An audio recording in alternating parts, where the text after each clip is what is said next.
number of substances. What's often overlooked is that in chapter 3 of Genesis, we have an event that brings corruption into the creation, and with corruption came death. So that things got radically changed. And that radical change that took place cannot be overlooked.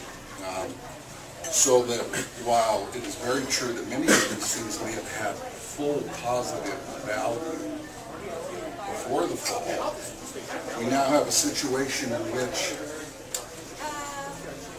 this is a book that's one of many that I found on Amazon. It's a guide to deadly herbs. Belladonna is an herb, just like marijuana. You consume it, it'll kill you. So the point that I want to make here is that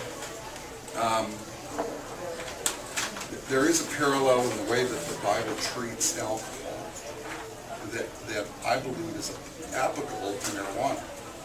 And this is the way that the Bible treats alcohol. It says, here are the benefits. Let me read you one. Give strong drink to him who is perishing, and to wine to those who are bitter at heart. And then another, that's out of Proverbs, and then another verse says, and that's a benefit. Strong drink to those, and we all know that alcohol has been used historically for people who've been in excruciating pain or dying of alcohol. But it also says that wine is a mocker, strong drink is a brawler, and whoever is led astray is not wise. So there's a risk and a negative. And there's several hundred verses in the Bible that talk about benefits and talks about risk. And that last part of it there says, and whoever is led astray is not wise. So that's a key. It's the key of wisdom, that you evaluate the benefits and you understand the risks. And through that evaluation process, then you make a sound-minded decision.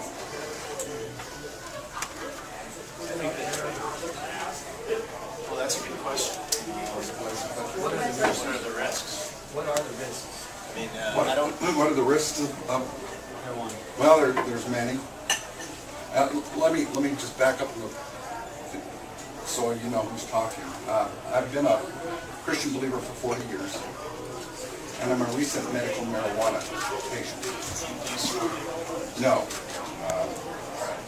I believe that, and most of the both anecdotal information as well as the scientific information basically says smoking is bad for your lungs.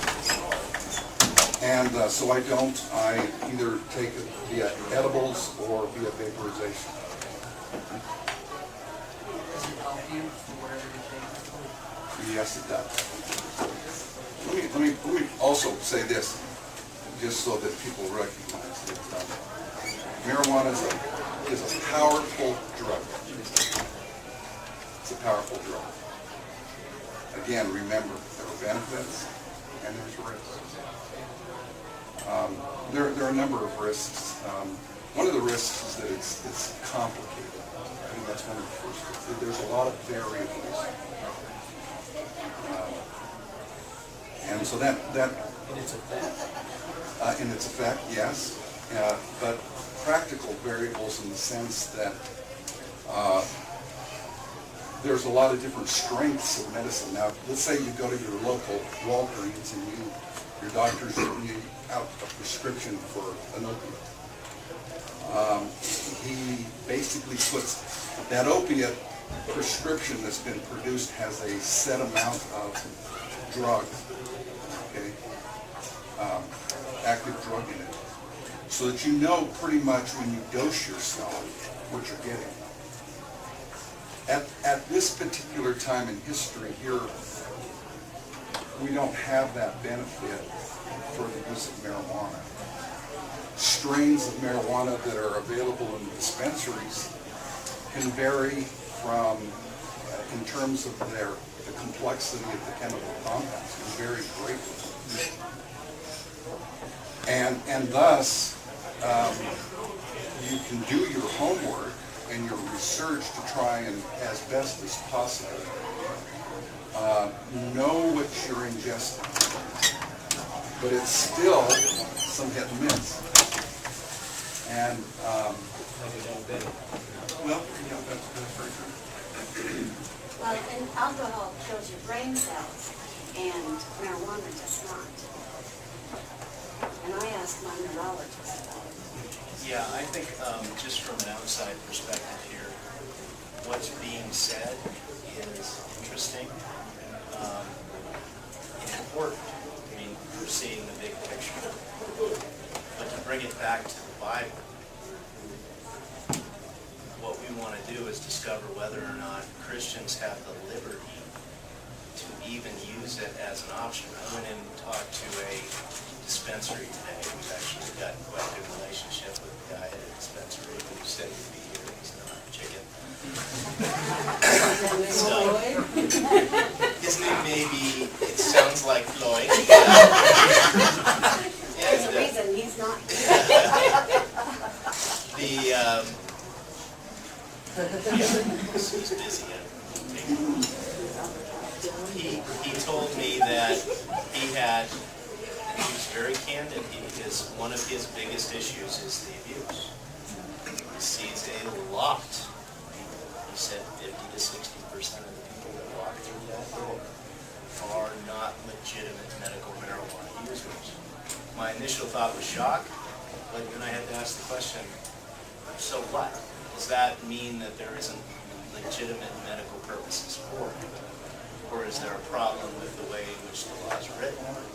Whatever the case may be, does that change the fact that God's intended purpose for it, I don't think was hemp. If it was hemp, it wouldn't have the drug that gets you high in it. So, Part of it, it's all the fun. We get back to the question of the Bible. Marijuana is an herb, and the scripture does say that you can eat of any herb.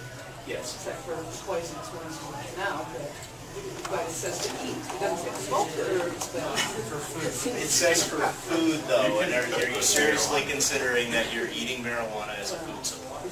Are you eating basil or cilantro as a food supply? I mean, It's a spice. You're using pot as a spice? I'm just saying. No, this is good. I'm just challenging you on it. Only with brownies. Because my personal opinion on this issue is that I don't think the Bible, it speaks on this issue. I think there are certain things, like so, yeah. It doesn't forbid it, and it doesn't, doesn't say go for it. It's a great area. And so, to be intellectually honest, as a Christian, when I hear somebody that jumps to Genesis, help me out, 129, I don't see that as being relevant to the issue at hand, because it says that we were given these things for food. And I don't think that any of us would seriously consider that we use marijuana as food. Now, perhaps that's a possibility, but that's not what we're discussing, right? I mean, we're discussing. Well, no, that's the interpretation of what food is. Because it is a medicine food. It is a nutritional supplement food.